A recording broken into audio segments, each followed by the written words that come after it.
दोस्तों, आज विश्व की दो सबसे खतरनाक टीम भारत और साउथ अफ्रीका के बीच दक्षिण अफ्रीका के भारत दौरे का तीसरा और निर्णायक T20 इंटरनेशनल मुकाबला देवभूमि कहे जाने वाले धर्मशाला के Himachal Pradesh cricket association stadium के बर्फीली चोटियों से घिरे खूबसूरत मैदान पर खेला गया और यह मैच सीरीज का निर्णायक मुकाबला बन चुका था, क्योंकि पहले मैच में भारत ने शानदार जीत दर्ज की थी, जबकि दूसरे मुकाबले में साउथ अफ्रीका ने जोरदार वापसी करते हुए सीरीज को 1-1 से बराबर कर दिया था।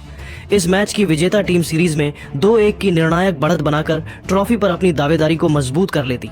युवा सितारों अभिषेक शर्मा और शुभमन गिल की विस्फोटक जोड़ी से हर किसी को उम्मीद थी कि आज ये दोनों एक बार फिर भारत को मजबूत आधार देंगे, लेकिन किसी ने कल्पना भी नहीं की थी कि आज स्पिनरों का ऐसा जादू चलेगा और धीमी पिच पर शुभमन गिल की एक ऐसी शांत मगर मजबूत पारी आएगी जिसे देखकर क्रिकेट जगत के तमाम दिग्गज भी अपनी आंखें मलने को मजबूर हो गए। लेकिन तीसरे मैच में टॉस हुआ और भारतीय कप्तान सूर्य कुमार यादव ने टॉस जीतकर पहले गेंदबाजी करने का फैसला किया, क्योंकि उन्हें लगा कि यह पिच शुरू में बल्लेबाजी के लिए मुश्किल है और इस पर स्पिनरों के लिए मदद है, यह जानते हुए कि धर्मशाला की तेज आउटफील्ड बल्लेबाजों के लिए अच्छा संकेत होती है। लेकिन शुरुआती विकेट चटकाकर साउथ अफ्रीका पर शुरुआती दबाव बनाना सबसे अच्छी रणनीति होगी। यह मुकाबला इतना रोमांचक था कि इसने दर्शकों के दिल की धड़कनें आखिरी गेंद तक रोके रखी। मैदान पर पहले बल्लेबाजी करने उतरी साउथ अफ्रीकी टीम का तूफान आने वाला था, लेकिन भारतीय गेंदबाजों खासकर स्पिन गेंदबाजों ने जो कमाल किया उसे देख हर कोई हैरान रह गया और शुरू से लेकर दक्षिण अफ्रीका की पारी के अंत तक भारतीय गेंदबाजों ने लगाम कसे रखी, लेकिन अंत में जो हुआ उसने सभी को हैरान कर दिया। तो ऐसे में आज हम आपको इस वीडियो में इंडिया और साउथ अफ्रीका के तीसरे T20 मैच का पूरा रोमांचक हाईलाइट्स बताने वाले हैं, तो आप इस वीडियो को अंत तक जरूर देखिएगा। और अगर आप भी टीम इंडिया के बहुत बड़े फैन हैं तो इस वीडियो को एक लाइक जरूर दीजिएगा। इस वीडियो का लाइक टारगेट 2000 लाइक्स का है। जो मिडिल और लेग स्टंप के आसपास थी और गेंद अंदर की तरफ तेजी से स्विंग हुई रीजा हेंड्रिक्स इसे खेलने से पूरी तरह चूक गए और गेंद उनके पैड पर जा लगी। भारतीय टीम ने तुरंत रिव्यू लिया क्योंकि उन्हें पूरा विश्वास था और रिप्ले में साफ हुआ कि गेंद स्टंप से टकरा रही थी। रीजा हेंड्रिक्स 0 रन पर आउट हो गए। उन्होंने सिर्फ 3 गेंदें खेली, उनकी पारी में कोई चौका और छक्का शामिल नहीं था और साउथ अफ्रीका का पहला झटका 0 रन के स्कोर पर लगा क्रीज पर आए एडन मार्करम और उनके साथ थे क्विंटन डी कॉक। दूसरे ओवर में गेंदबाजी करने आए युवा तेज गेंदबाज हर्षित राणा, उन्होंने राउंड विकेट गेंदबाजी की और क्विंटन डी कॉक को अपनी गति से चौंकाया। गेंद ऑन लेंथ थी और तेजी से अंदर की तरफ निप हुई। क्विंटन डी कॉक इसे खेलने से चूक गए और गेंद उनके पैड पर जा लगी। हर्षित राणा ने जोरदार अपील की और अंपायर ने उंगली खड़ी कर दी। क्विंटन डी कॉक ने मार्करम से बात की, लेकिन रिव्यू नहीं लिया और रिप्ले में दिखा कि गेंद बस लेग स्टंप को छूकर जा रही थी। यह विकेट भारतीय टीम के लिए एक बड़ी सफलता थी। क्विंटन डी कॉक 1 रन पर आउट हो गए। उन्होंने सिर्फ 3 गेंदें खेली, उनकी पारी में कोई चौका और छक्का शामिल नहीं था और साउथ अफ्रीका का स्कोर 1 विकेट के नुकसान पर 1 रन था। क्रीज पर आए डेवॉल्ट ब्रेविस। अब साउथ अफ्रीका 2 विकेट के नुकसान पर थी। तीसरे ओवर में गेंदबाजी करने आए अर्शदीप सिंह और एडन मार्करम ने अपनी पारी का पहला चौका जड़ा। अर्शदीप सिंह ने गेंद ऑन लेंथ फेंकी जो ऑफ स्टंप के आसपास थी और मार्करम ने उसे ऑन द राइज खेलते हुए मिड ऑन ऑफ के ऊपर से शानदार टाइमिंग के साथ चौके के लिए भेज दिया। ये शॉट उनकी क्लास दिखाता था। साउथ अफ्रीका का स्कोर 2 विकेट के नुकसान पर 7 रन था। इसी ओवर की दूसरी गेंद पर अर्शदीप सिंह ने डेवॉल्ट ब्रेविस को परेशान किया। गेंद उनके बल्ले का अंदरूनी किनारा लेकर पैड पर लगी और फील्डर शुभमन गिल ने भी सोचा कि शायद गेंद बैट से लगी है। हालांकि भारतीय टीम ने रिव्यू लेने का विचार किया, लेकिन अंतिम समय में कप्तान सूर्य कुमार यादव ने रिव्यू नहीं लिया। चौथे ओवर में गेंदबाजी करने आए हर्षित राणा ने एक बार फिर अपनी गति से बल्लेबाज को चौंकाया। उन्होंने आउटसाइड ऑफ स्टंप एक फुल लेंथ डिलीवरी फेंकी। ब्रेविस ने उस पर ड्राइव करने की कोशिश की, लेकिन गेंद बल्ले का अंदरूनी किनारा लेकर उनके लेग स्टंप से जा टकराई। हर्षित राणा अपनी सफलता से पूरी तरह उत्साहित थे और इस विकेट ने साउथ अफ्रीका को और मुसीबत में डाल दिया। डेवॉल्ट ब्रेविस 2 रन पर आउट हो गए। उन्होंने 7 गेंदें खेली, उनकी पारी में कोई चौका और छक्का शामिल नहीं था और साउथ अफ्रीका का स्कोर 3 विकेट के नुकसान पर 10 रन था। साउथ अफ्रीका पावर प्ले के अंदर ही मुश्किल में आ गई थी। उनके 3 मुख्य बल्लेबाज सस्ते में पवेलियन लौट चुके थे। क्रीज पर आए ट्रिस्टन स्टब्स 5वें ओवर में गेंदबाजी करने आए अर्शदीप सिंह और उन्होंने दबाव बनाना जारी रखा। इस ओवर में उन्होंने अपनी सटीक लाइन लेंथ से बल्लेबाजों को खुलकर खेलने का कोई मौका नहीं दिया और सिर्फ 1 रन दिया और साउथ अफ्रीका का स्कोर 3 विकेट के नुकसान पर 11 रन था। एडन मार्करम 7 रन पर और ट्रिस्टन स्टब्स 0 रन पर नाबाद थे। छठे ओवर में गेंदबाजी करने आए हर्षित राणा और एडन मार्करम ने उन पर हमला बोल दिया। हर्षित राणा ने गेंद ऑन लेंथ फेंकी जो ऑन ऑफ स्टंप के आसपास थी। मार्करम ने उसे ड्राइव करते हुए वाइड लॉन्ग ऑफ की दिशा में शानदार टाइमिंग के साथ चौके के लिए भेज दिया। ये शॉट बहुत ही बेहतरीन था। अगली ही गेंद पर हर्षित राणा ने धीमी गेंद फेंकी जो थोड़ी फुल थी और मार्करम ने उसे मिड विकेट की दिशा में फ्लिक करते हुए एक और चौका जड़ा। इन 2 चौकों से साउथ अफ्रीकी खेमे में थोड़ी राहत मिली और उन्होंने स्कोर बोर्ड को तेजी से आगे बढ़ाया। इस ओवर से 8 रन आए और पावर प्ले के अंत तक साउथ अफ्रीका का स्कोर 3 विकेट के नुकसान पर 18 रन था। एडन मार्करम 15 रन पर नाबाद थे और ट्रिस्टन स्टब्स 0 रन पर नाबाद थे। 7वें ओवर में गेंदबाजी करने आए हार्दिक पांड्या और उन्होंने अपनी पहली ही गेंद पर बड़ी सफलता हासिल की। हार्दिक पांड्या ने गेंद को शॉर्ट ऑफ लेंथ फेंका जो आउटसाइड ऑफ स्टंप थी। गेंद बल्लेबाज से दूर जा रही थी। ट्रिस्टन स्टब्स ने एक ढीला शॉट खेला और गेंद उनके बल्ले का बाहरी किनारा लेकर विकेटकीपर जितेश शर्मा के हाथों में चली गई। यह हार्दिक पांड्या के T20 इंटरनेशनल करियर का 100वां विकेट था जो एक बड़ी उपलब्धि थी। ट्रिस्टन स्टब्स 9 रन पर आउट हो गए। उन्होंने 13 गेंदें खेली। उनकी पारी में कोई चौका और छक्का शामिल नहीं था और साउथ अफ्रीका का स्कोर 4 विकेट के नुकसान पर 20 रन था। क्रीज पर आए कॉर्बिन बॉश। अब साउथ अफ्रीका पूरी तरह से मुश्किल में आ चुकी थी। उनके 4 बल्लेबाज 20 रन के स्कोर पर पवेलियन लौट चुके थे।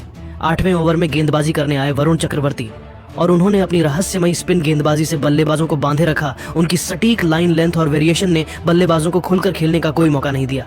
इस ओवर में सिर्फ 3 रन आए और साउथ अफ्रीका का स्कोर 4 विकेट के नुकसान पर 23 रन था। एडन मार्करम 16 रन पर और कॉर्बिन बॉश 1 रन पर नाबाद थे। 9वें ओवर में गेंदबाजी करने आए हार्दिक पांड्या और मार्करम ने उन पर दबाव बनाया। हार्दिक पांड्या ने गेंद पिचअप की जो ऑफ स्टंप के आसपास थी। मार्करम ने उस पर शानदार कवर ड्राइव लगाया। गेंद मिड ऑफ और एक्स्ट्रा कवर के बीच से तेजी से बाउंड्री के लिए निकल गई। ये एक बेहतरीन टाइमिंग वाला शॉट था। मार्करम अब पारी को संभालने की कोशिश कर रहे थे। इस ओवर से 6 रन आए और साउथ अफ्रीका का स्कोर 4 विकेट के नुकसान पर 34 रन था। मार्करम 28 रन पर नाबाद थे। 10वें ओवर में गेंदबाजी करने आए वरुण चक्रवर्ती। उन्होंने एक बार फिर अपनी कसी हुई गेंदबाजी जारी रखी। उन्होंने अपनी फ्लाइट और टर्न से बल्लेबाजों को परेशान किया और बल्लेबाजों को कोई मौका नहीं दिया। सिर्फ 4 रन इस ओवर से आए मार्करम और कॉर्बिन बॉश ने सूझबूझ से स्ट्राइक रोटेट की और विकेट बचाने पर ध्यान दिया और मिडिल ओवर के अंत तक साउथ अफ्रीका का स्कोर 4 विकेट के नुकसान पर 44 रन था। एडन मार्करम 28 रन पर नाबाद थे और कॉर्बिन बॉश 4 रन पर नाबाद थे। भारतीय गेंदबाजों ने पहले 10 ओवरों में साउथ अफ्रीका पर पूरी तरह से दबाव बनाए रखा और यह साउथ अफ्रीका के लिए एक बेहद खराब शुरुआत थी। अब पारी का दूसरा चरण शुरू हुआ और साउथ अफ्रीका को एक साझेदारी की सख्त जरूरत थी क्योंकि उनके शीर्ष क्रम के बल्लेबाज बुरी तरह विफल रहे थे। 11वें ओवर में गेंदबाजी करने आए शिवम दुबे। भारतीय कप्तान ने उन्हें यह गेंद थमाई। ये उनका पहला ओवर था और कप्तान चाहते थे कि वह अपनी मध्यम गति से विकेट पर कुछ हरकत पैदा करें। शिवम दुबे ने आते ही अपनी गति से कॉर्बिन बॉश को चौंकाया। उन्होंने गेंद को ऑन लेंथ फेंका जो स्टंप्स की तरफ तेजी से अंदर आई और उसमें थोड़ी सी मूवमेंट भी थी। कॉर्बिन बॉश उसे रक्षात्मक तरीके से खेलने गए लेकिन गेंद ने बल्ले और पैड के बीच से जगह बना ली और सीधा लेग स्टंप को उखाड़ दिया। यह शिवम दुबे की शानदार गेंदबाजी का प्रदर्शन था। उन्होंने अपनी टीम को 5वीं सफलता दिलाई। कॉर्बिन बॉश 9 गेंदों पर 4 रन बनाकर बोल्ड हो गए। उनकी पारी में कोई चौका और छक्का शामिल नहीं था और साउथ अफ्रीका का स्कोर 5 विकेट के नुकसान पर 44 रन था। क्रीज पर आए डोनोवन फरेरा एक आक्रामक बल्लेबाज हैं और वह मार्करम के साथ मिलकर पारी को संभालने और स्कोरबोर्ड को गति देने की कोशिश कर रहे थे। 12वें ओवर में गेंदबाजी करने आए कुलदीप यादव और फरेरा ने उन पर हमला बोल दिया। फरेरा ने 5वीं गेंद पर कुलदीप की गेंद को पूरी तरह भांप लिया। यह एक शॉर्ट डिलीवरी थी जिस पर उन्होंने घुटने टेक कर स्लॉग स्वीप लगाया और गेंद मिड विकेट के ऊपर से होती हुई धर्मशाला के बर्फीले आसमान में 6 रन के लिए चली गई। यह एक शानदार शॉट था। मार्करम भी इस ओवर में सिंगल बटोरने में सफल रहे जिससे दबाव थोड़ा कम हुआ। इस ओवर से 9 रन आए। 13वें ओवर में गेंदबाजी करने आए शिवम दुबे और मार्करम ने उन पर दबाव बनाया। ओवर की तीसरी गेंद पर शिवम दुबे ने शॉर्ट गेंद फेंकी जो ऑफ स्टंप के बाहर थी। फरेरा ने तुरंत बैकफुट पर जाकर उस पर करारा पुल शॉट लगाया। गेंद मिड विकेट के गैप से तेजी से चौके के लिए निकल गई। यह शिवम दुबे की लाइन और लेंथ पर सवाल खड़ा कर रहा था। कप्तान सूर्य कुमार यादव तुरंत शिवम दुबे के पास गए और उन्हें शॉर्ट गेंद न फेंकने की सलाह दी क्योंकि फरेरा शॉर्ट गेंद पर काफी खतरनाक साबित हो सकते थे। इसी ओवर में फरेरा ने एक और बड़ा शॉट खेलने का प्रयास किया। गेंद हवा में ऊंची उछली और लॉन्ग ऑन पर खड़े अर्शदीप सिंह ने आगे की तरफ डाइव लगाई लेकिन गेंद को ठीक से पकड़ नहीं पाए। यह एक आसान सा मौका था जो भारत से छूट गया। फरेरा को एक जीवनदान मिला और भारतीय खेमा थोड़ा निराश हुआ। 14वें ओवर में गेंदबाजी करने आए वरुण चक्रवर्ती और उन्होंने एक बार फिर अपना जादू दिखाया। उन्होंने डोनोवन फरेरा को अपनी फुलिश गेंद से फंसाया। यह एक धीमी गेंद थी जो मिडिल स्टंप पर थी। फरेरा ने मिड विकेट के ऊपर से स्लॉग स्वीप लगाने की कोशिश की लेकिन गेंद को पूरी तरह मिस कर गए और गेंद सीधा लेग स्टंप को जा लगी। यह वरुण चक्रवर्ती की मिस्ट्री स्पिन का कमाल था जो किसी भी बल्लेबाज के लिए समझना मुश्किल था। डोनोवन फरेरा 15 गेंदों पर 20 रन बनाकर बोल्ड हो गए। उनकी पारी में एक चौका और एक छक्का शामिल था और साउथ अफ्रीका का स्कोर 6 विकेट के नुकसान पर 71 रन था। क्रीज पर आए मार्को यानसेन अब साउथ अफ्रीका की उम्मीदें अकेले एडन मार्करम पर टिकी थीं, जिन्होंने एक छोर संभाले रखा था। 15वें ओवर में गेंदबाजी करने आए शिवम दुबे और मार्करम ने उन पर दबाव बनाना जारी रखा। शिवम दुबे ने फुल लेंथ डिलीवरी फेंकी और मार्करम ने उसे लॉफ्ट करने की कोशिश की। गेंद हवा में ऊंची गई और डीप मिड विकेट पर खड़े हर्षित राणा ने कैच लेने के लिए दौड़ लगाई, लेकिन वह गेंद का अनुमान लगाने में गलती कर गए और गेंद उनके ऊपर से निकलकर बाउंड्री के अंदर गिरी। ये एक और मिसफील्ड थी जिसका फायदा मार्करम ने उठाया। इस ओवर से 5 रन आए। 16वें ओवर में गेंदबाजी करने आए वरुण चक्रवर्ती और उन्होंने एक बार फिर अपनी मिस्ट्री स्पिन से मार्को यानसेन को चौंकाया। यह फुलिश डिलीवरी थी जिसे यानसेन ने रक्षात्मक तरीके से खेलने की कोशिश की, लेकिन गेंद अंदर की तरफ आई और बल्ले और पैड के बीच से निकलकर ऑफ स्टंप को उखाड़ दिया।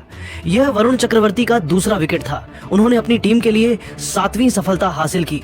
मार्को यानसेन 7 गेंदों पर 2 रन बनाकर बोल्ड हो गए। उनकी पारी में कोई चौका और छक्का शामिल नहीं था और साउथ अफ्रीका का स्कोर 7 विकेट के नुकसान पर 77 रन था। क्रीज पर आए एनरिच नॉर्किया। अब मार्करम अकेले मोर्चा संभाले हुए थे। 17वें ओवर में गेंदबाजी करने आए हार्दिक पांड्या और नॉर्किया ने उनका स्वागत शानदार छक्के से किया। हार्दिक पांड्या ने शॉर्ट डिलीवरी फेंकी जो ऑफ स्टंप पर थी। नॉर्किया ने पीछे हटकर उस पर जोरदार पुल शॉट लगाया। गेंद डीप बैकवर्ड स्क्वायर लेग के ऊपर से 6 रन के लिए चली गई। यह एक शानदार शॉट था जो साउथ अफ्रीका के ड्रेसिंग रूम को उत्साहित कर गया। इस ओवर से 8 रन आए। 18वें ओवर में गेंदबाजी करने आए हर्षित राणा और मार्करम ने उन पर करारा प्रहार किया। हर्षित राणा ने धीमी और फुल गेंद फेंककर बल्लेबाज को लुभाया। मार्करम ने इतना जोरदार स्विंग किया कि उनका बल्ला उनके हाथ से छूटकर लेग साइड में जा गिरा, लेकिन गेंद उनके बल्ले का किनारा लेकर बैकवर्ड पॉइंट के ऊपर से चौके के लिए चली गई।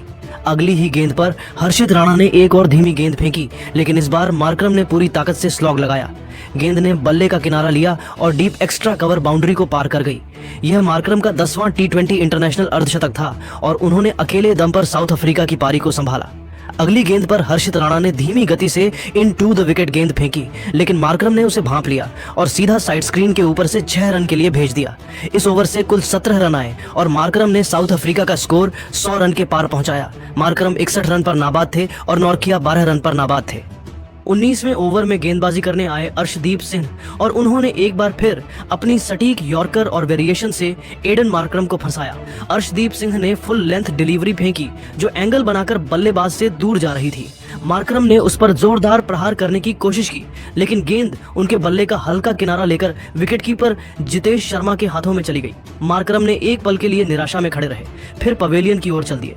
अर्शदीप सिंह ने उनकी शानदार जुझारू पारी के लिए उन्हें पीठ थपथपाई। एडन मार्करम 46 गेंदों पर 61 रन बनाकर आउट हो गए। उनकी पारी में 6 चौके और 2 छक्के शामिल थे और साउथ अफ्रीका का स्कोर 8 विकेट के नुकसान पर 112 रन था। यह मार्करम की एक शानदार पारी का अंत था। क्रीज पर आए लुंगी एनगिडी 20वें ओवर में गेंदबाजी करने आए कुलदीप यादव और उन्होंने एनरिच नॉर्किया को अपनी रहस्यमयी स्पिन से चकमा दिया। नॉर्किया आगे बढ़कर बड़ा शॉट खेलने गए, लेकिन कुलदीप ने गेंद को थोड़ा छोटा और वाइड रखा जिससे नॉर्किया गेंद तक नहीं पहुंच पाए। विकेटकीपर जितेश शर्मा ने तेजी से स्टंपिंग कर दी। एनरिच नॉर्किया 12 गेंदों पर 12 रन बनाकर स्टंप आउट हो गए। उनकी पारी में एक छक्का शामिल था और साउथ अफ्रीका का स्कोर 9 विकेट के नुकसान पर 116 रन था। अगली ही गेंद पर कुलदीप यादव ने ऑर्टनिल बार्टमैन को फंसाया। बार्टमैन ने बड़ा शॉट खेलने की कोशिश की, लेकिन गेंद को सीधा मिड ऑफ पर खड़े कप्तान सूर्य कुमार यादव के हाथों में दे दिया। ऑर्टनिल बार्टमैन 2 गेंदों पर 1 रन बनाकर आउट हो गए और साउथ अफ्रीका की पारी 20 ओवरों में 10 विकेट के नुकसान पर 117 रन पर सिमट गई।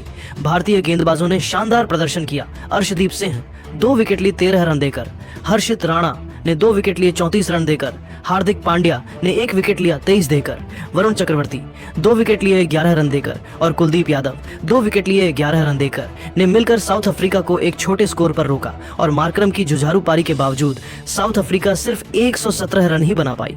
आपको क्या लगता है, बल्लेबाजी के लिए मुश्किल इस पिच पर क्या भारत साउथ अफ्रीका के गेंदबाजों को कड़ी चुनौती दे पाएगा और इस 118 रन के टारगेट को चेज कर पाएगा? और अगर आपको यह वीडियो पसंद आया तो वीडियो को लाइक करें, शेयर करें और हमारे चैनल को सब्सक्राइब करना ना भूलें। साउथ अफ्रीका को कम स्कोर पर समेटने के बाद अब मैदान पर उतरे टीम इंडिया के दो ढाकड़ ओपनर अभिषेक शर्मा और शुभमन गिल, दोनों ही युवा, दोनों ही आक्रामक और दोनों ही शानदार फॉर्म में यह जोड़ी आज मैदान पर कुछ खास करने के मूड में थी और वह इस छोटे लक्ष्य को तेजी से हासिल करके साउथ अफ्रीका को कोई मौका नहीं देना चाहते थे। ऑस्ट्रेलिया की तरफ से गेंदबाजी की शुरुआत की लुंगी एनगिडी ने, जो अपनी गति और उछाल के लिए जाने जाते हैं, और पहली ही गेंद पर अभिषेक शर्मा ने अपने इरादे साफ कर दिए। उन्होंने कोई समय बर्बाद नहीं किया। लुंगी एनगिडी ने गेंद को बैक ऑफ लेंथ फेंका जो लेग स्टंप के आसपास थी। अभिषेक शर्मा ने उस पर जोरदार पुल शॉट लगाया और गेंद फाइन लेग के ऊपर से सीधे 6 रन के लिए चली गई। यह एक धमाकेदार शुरुआत थी। अभिषेक शर्मा ने एक छक्के के साथ अपना खाता खोला। यह एक आक्रामक शुरुआत थी जिसने साउथ अफ्रीकी खेमे में निराशा भर दी। अगली गेंद पर कोई रन नहीं। तीसरी गेंद पर लुंगी एनगिडी ने शॉर्ट बॉल फेंकी जो हिप्स के आसपास थी। अभिषेक शर्मा ने उसे ग्लांस करने की कोशिश की, लेकिन गेंद थाई पैड से टकराई और लेग साइड में चौके के लिए चली गई। यह लेग बाई के रूप में 4 रन थे। 5वीं गेंद पर अभिषेक शर्मा फिर से आगे बढ़े और शॉर्ट वाइड गेंद को कवर्स के ऊपर से स्लैम करते हुए चौके के लिए भेज दिया। इस शॉट में जबरदस्त टाइमिंग थी। अभिषेक शर्मा ने पहले ही ओवर में 14 रन बटोर लिए और भारत का स्कोर बिना किसी नुकसान के 14 रन था।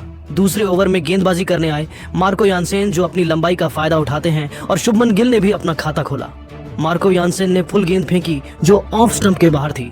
गिल ने उस पर करारा कवर ड्राइव लगाया और गेंद वाइड मिड ऑफ के गैप से तेजी से चौके के लिए निकल गई। यह गिल की क्लास को दर्शाता था। अगली गेंद पर मार्को यानसेन ने बैक ऑफ लेंथ डिलीवरी फेंकी जो मिडिल और लेग स्टंप के आसपास अंदर की तरफ आई। गिल उसे खेलने गए, लेकिन गेंद बल्ले का अंदरूनी किनारा लेकर पैड से जा लगी। अंपायर ने आउट दे दिया, लेकिन गिल ने तुरंत रिव्यू लिया और रिप्ले में दिखा कि गेंद बल्ले का अंदरूनी किनारा लेकर आई थी और गिल 0 पर आउट होने से बच गए। यह भारत के लिए एक बड़ी राहत थी। अगली गेंद पर मार्को यानसेन ने शॉर्ट बॉल फेंकी जो पैड की तरफ थी। अभिषेक शर्मा ने उसे फ्लिक किया और गेंद आसानी से फाइन लेग बाउंड्री के लिए चली गई। अभिषेक शर्मा अब पूरी तरह से लय में थे और हर गेंद पर प्रहार करने को तैयार थे। ओवर की अंतिम गेंद पर अभिषेक शर्मा ने फिर से आगे बढ़कर शॉट खेला और गेंद डीप कवर के ऊपर से 6 रन के लिए चली गई। यह अभिषेक शर्मा का एक और शानदार छक्का था। इस ओवर से 16 रन आए और भारत का स्कोर बिना किसी नुकसान के 30 रन था। तीसरे ओवर में गेंदबाजी करने आए ऑन्टनेल बार्टमैन, जो T20 में अपनी विविधताओं के लिए जाने जाते हैं, और शुभमन गिल ने उन पर दबाव बनाया। ऑन्टनेल बार्टमैन ने शॉर्ट बॉल फेंकी जो ऑफ स्टंप के बाहर थी। गिल ने उस पर जोरदार पंच लगाया और गेंद कवर पॉइंट के गैप से तेजी से चौके के लिए चली गई। गिल अब अपनी फॉर्म दिखा रहे थे। अगली गेंद पर गिल ने एक और चौका जड़ा। यह एक फुल और वाइड डिलीवरी थी। गिल ने उस पर स्लैश किया और गेंद बल्ले का बाहरी किनारा लेकर शॉर्ट थर्ड मैन के ऊपर से चौके के लिए चली गई। गिल अब लय में आ चुके थे और बाउंड्री की बरसात कर रहे थे। ऑन्टनेल बार्टमैन के साथ मिलकर चौथा ओवर शुरू किया और पहली ही गेंद पर उन्होंने शॉर्ट और वाइड गेंद फेंकी। अभिषेक शर्मा ने उस पर अपने हाथ खोले और गेंद को स्लैश करते हुए डीप के ऊपर से 6 रन के लिए भेज दिया। इस छक्के के साथ भारत का स्कोर सिर्फ 4.1 ओवरों में 50 रन के पार पहुंच गया। यह एक तूफानी शुरुआत थी जो भारत की योजना के अनुसार थी। अगली ही गेंद पर अभिषेक शर्मा ने एक और चौका जड़ा। यह गेंद ऑन लेंथ थी और ऑफ स्टंप के बाहर थी। अभिषेक शर्मा ने बल्ले का मुंह खोलकर उसे बैकवर्ड पॉइंट के ऊपर से स्लाइस किया। इस शॉट में पूरी टाइमिंग नहीं थी, लेकिन गेंद बाउंड्री तक पहुंच गई। अभिषेक शर्मा 35 रन पर नाबाद थे और गिल 14 रन पर नाबाद थे। पांचवें ओवर में गेंदबाजी करने आए कॉर्बिन बॉश और उन्होंने पहली ही गेंद पर अभिषेक शर्मा के तूफान को रोक दिया। कॉर्बिन बॉश ने बैक ऑफ लेंथ डिलीवरी फेंकी जो ऑफ स्टंप के बाहर थी और उसमें थोड़ी सी चौड़ाई भी थी। अभिषेक शर्मा ने उसे मारने की कोशिश की और गेंद बल्ले का ऊपरी किनारा लेकर वाइड मिड ऑफ के ऊपर से हवा में उछल गई। एडन मार्करम ने तेजी से अपनी दाईं ओर स्प्रिंट किया और अंतिम क्षण तक गेंद पर अपनी नजर बनाए रखी और एक शानदार दौड़ता हुआ कैच लिया। अभिषेक शर्मा 18 गेंदों पर 35 रन बनाकर आउट हो गए। उनकी पारी में 3 चौके और 3 छक्के शामिल थे और भारत का स्कोर एक विकेट के नुकसान पर 56 रन था। भारत को पहला झटका लगा। क्रीज पर आए तिलक वर्मा, उन्होंने अपनी पहली ही गेंद पर बाउंड्री लगाकर अपने इरादे साफ कर दिए। कॉर्बिन बॉश ने गेंद ऑन लेंथ फेंकी जो ऑफ स्टंप के बाहर थी। तिलक वर्मा ने बल्ले का मुंह खोला और उसे थर्ड मैन बाउंड्री के लिए स्टीयर कर दिया। यह शॉट उनकी क्लास दिखाता था। अगली गेंद पर कोई रन नहीं। छठी गेंद पर कॉर्बिन बॉश ने back on off length delivery फेंकी जो ऑन ऑफ स्टंप के बाहर थी। तिलक वर्मा ने उस पर जोरदार स्विंग किया और गेंद बल्ले का बाहरी किनारा लेकर स्लिप कॉर्डन के ऊपर से होते हुए थर्ड मैन बाउंड्री को छू गई। पावर प्ले के अंत तक भारत का स्कोर एक विकेट के नुकसान पर 68 रन था और उन्हें जीत के लिए केवल 50 रनों की और जरूरत थी। भारतीय बल्लेबाजों ने साउथ अफ्रीका को पूरी तरह दबाव में डाल दिया था। 7वें ओवर में गेंदबाजी करने आए एनरिच नॉर्किया, जो अपनी गति के लिए जाने जाते हैं, और शुभमन गिल ने उन पर दबाव बनाया। नॉर्किया ने शॉट और तेजी से गेंद फेंकी जो ऑफ स्टंप के बाहर थी। गिल ने उस पर छेड़छाड़ की और गेंद बल्ले का बाहरी किनारा लेकर स्लिप और विकेटकीपर के बीच से तेजी से चौके के लिए निकल गई। यह एक खतरनाक किनारा था, लेकिन गिल सुरक्षित रहे। यह दर्शाता है कि किस्मत भी भारत के साथ थी। 8वें ओवर में गेंदबाजी करने आए कॉर्बिन बॉश और तिलक वर्मा ने उन पर एक और चौका जड़ा। कॉर्बिन बॉश ने शॉर्ट गेंद फेंकी जो हिप्स के आसपास थी। तिलक वर्मा ने उस पर नॉन चैलेंज तरीके से क्लिप किया और गेंद फाइन लेग बाउंड्री के लिए चली गई। यह तिलक वर्मा का एक बेहतरीन शॉट था। उन्होंने अपनी आक्रामकता जारी रखी और तिलक वर्मा अब 15 गेंदों पर 17 रन पर नाबाद थे। 9वें ओवर में गेंदबाजी करने आए मार्को यानसेन और उन्होंने सिर्फ 4 रन दिए। मार्करम ने अपनी फील्डिंग में बदलाव किया और मार्को यानसेन ने अपनी लेंथ में सुधार किया, लेकिन भारतीय बल्लेबाजों ने सूझबूझ से स्ट्राइक रोटेट की और कोई विकेट नहीं गिरने दिया। गिल और तिलक के बीच एक अच्छी साझेदारी पनप रही थी। 10वें ओवर में गेंदबाजी करने आए एनरिच नॉर्किया और उन्होंने भी दबाव बनाने की कोशिश की, लेकिन इस ओवर में सिर्फ 3 रन आए। नॉर्किया ने अपनी गति से बल्लेबाजों को बांधे रखा, लेकिन भारतीय बल्लेबाज कोई जोखिम नहीं ले रहे थे और लक्ष्य की तरफ बढ़ रहे थे। ड्रिंक्स ब्रेक तक भारत का स्कोर 10 ओवर में 1 विकेट के नुकसान पर 88 रन था। शुभमन गिल 27 गेंदों पर 28 रन बनाकर नाबाद थे और तिलक वर्मा 15 गेंदों पर 17 रन बनाकर नाबाद थे। यह एक आरामदायक स्थिति थी जिसे दोनों बल्लेबाजों ने शानदार तरीके से 15वें ओवर में गेंदबाजी करने आए लुंगी एनगिडी और कप्तान सूर्य कुमार यादव ने उन पर दबाव बनाना शुरू किया। लुंगी एनगिडी ने लेंथ डिलीवरी फेंकी, मिड ऑफ ऊपर था और सूर्य कुमार यादव ने उस पर हवा में ड्राइव लगाया। गेंद बाउंड्री के ठीक अंदर गिरी और 4 रन मिले। सूर्य कुमार यादव ने अपनी आक्रामक शैली दिखाई। अगली ही गेंद पर लुंगी एनगिडी ने शॉर्ट ऑफ लेंथ डिलीवरी फेंकी जो स्टंप्स पर थी। सूर्य कुमार यादव ने उस पर पीछे हटकर जोरदार पुल शॉट लगाया। गेंद मिड विकेट के गैप से तेजी से चौके के लिए निकल गई। अब सूर्य कुमार यादव लय में आ चुके थे। अगली गेंद पर कोई रन नहीं। 5वीं गेंद पर लुंगी एनगिडी ने एक और शॉर्ट ऑफ लेंथ डिलीवरी फेंकी। सूर्य कुमार यादव ने उसे फाइन लेग बाउंड्री के ऊपर से खेलने की कोशिश की, लेकिन गेंद बल्ले के निचले हिस्से से लगी और हवा में ऊंची उछल गई। फाइन लेग से ऑटनेल बाटमैन तेजी से दौड़े और एक शानदार कैच लपका। यह सूर्य कुमार यादव के लिए एक निराशाजनक अंत था, क्योंकि वह अपनी पारी को तेजी से आगे बढ़ाना चाहते थे। सूर्य कुमार यादव 11 गेंदों पर 12 रन बनाकर आउट हो गए। उनकी पारी में 2 चौके शामिल थे और भारत का स्कोर 3 विकेट के नुकसान पर 105 रन था। यह विकेट साउथ अफ्रीका के लिए एक छोटी सी उम्मीद लेकर आया। क्रीज पर आए शिवम दुबे। अब तिलक वर्मा और शिवम दुबे पर जीत की जिम्मेदारी थी। 16वें ओवर में गेंदबाजी करने आए एनरिच नॉर्किया और तिलक वर्मा ने उन पर दबाव बनाया। तिलक वर्मा ने एक सिंगल लिया और स्ट्राइक शिवम दुबे को दी। नॉर्किया ने फुल गेंद फेंकी जो ऑफ स्टंप के बाहर थी। शिवम दुबे ने उस पर करारा कवर ड्राइव लगाया, लेकिन गेंद सीधा फील्डर के हाथों में गई। इस ओवर से सिर्फ 4 रन आए। 17वें ओवर में गेंदबाजी करने आए मार्को यानसेन और तिलक वर्मा ने उन पर एक चौका जड़ा। तिलक वर्मा ने एक और चौका लगाकर भारत को जीत के और करीब पहुंचाया। इस ओवर से 7 रन आए। भारत को अब सिर्फ 6 रनों की जरूरत थी। 18वें ओवर में गेंदबाजी करने आए कॉर्बिन बॉश और शिवम दुबे ने उन पर हमला बोला। कॉर्बिन बॉश ने धीमी और फुल गेंद फेंकी। शिवम दुबे ने उस पर जोरदार प्रहार किया और गेंद मिड ऑन के ऊपर से 6 रन के लिए चली गई। यह एक शानदार शॉट था जिसने मैच को भारत की तरफ मोड़ दिया। अगली ही गेंद पर कॉर्बिन बॉश ने शॉर्ट गेंद फेंकी जो हिप्स के आसपास थी। शिवम दुबे ने उस पर पुल शॉट लगाया और गेंद मिड विकेट के गैप से चौके के लिए चली गई। इन 2 गेंदों पर 10 रन आए और भारत ने यह मैच अपने नाम कर लिया। तिलक वर्मा और शिवम दुबे ने मिलकर भारत को 7 विकेट से यह ऐतिहासिक जीत दिलाई।